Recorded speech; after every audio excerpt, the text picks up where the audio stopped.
The Hand of God has been out on Netflix since the middle of December, and I have completely ignored it because, based on the title, I expected a football film, a film about Diego Maradona. And I've already seen one documentary on that subject, the 2019 film titled Diego, which didn't really impress me in any way.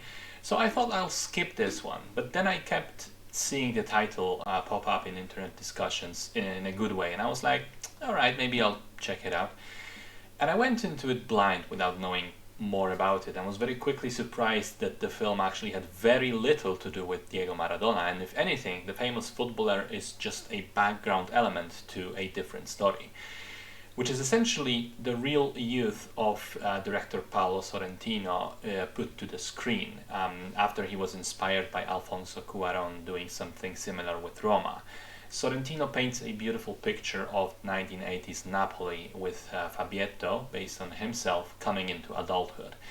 When we meet him, he's essentially just a happy-go-lucky teenager whose primary interests in life at the time are finding someone to have sex with for the first time and speculating whether or not Diego Maradona will join the local team Napoli.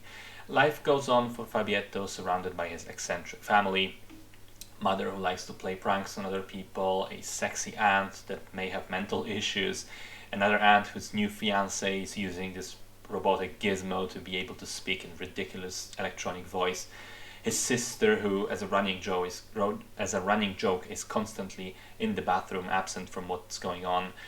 The list goes on, and for a good while the movie reminded me of the book 100 Years of Solitude. There's something about the mix of absurd characters connected as a family and neighbors and living a mostly carefree life that creates the same relaxed atmosphere.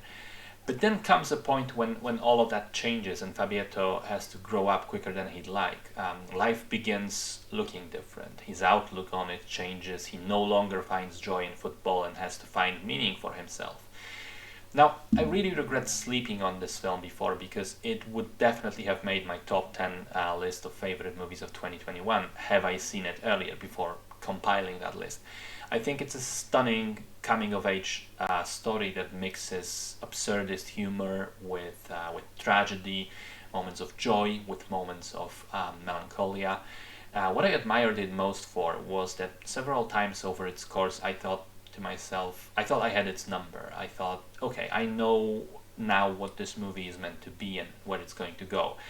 And then several times it changed direction. It did something new. It surprised me. And also, it just took me on a real emotional journey. I truly felt all those different things that its characters did at various points in time. And at the very end, it came together so beautifully with the final shot so reminiscent of Call Me By Your Name.